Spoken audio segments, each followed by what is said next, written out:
Welcome to Project Handurao 2.0, discovering the rich cultural heritage of Talisay City. Subong nga adlaw, updin nyo kami sa pagkadto kag pagtukib sa isa ka espesyal nga lugar sa Barangay Matabang, ang Our Lady of Lourdes Grotto. Tara, sugdan ta!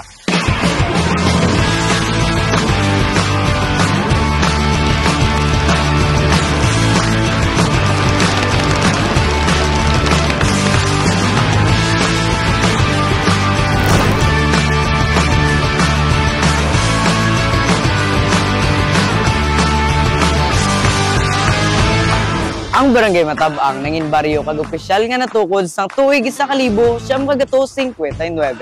sa idalom sa Republic Act No. 2585. Kilala kami sa paghimo sa muabla sa lins sa Kawayan.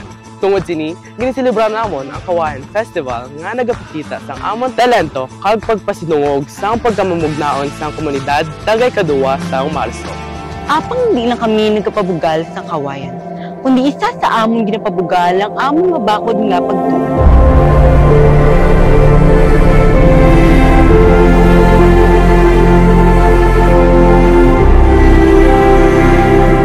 Katukod ini sa aton nga amo nga si Mr. Antonio Montinola, naginkapin niya sa Medjugorje Church dito sa France.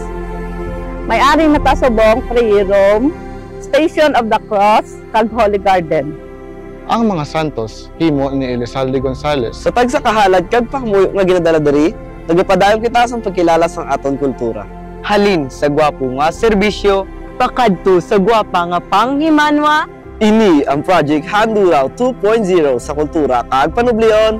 May asenso, mabuhay, Talisay!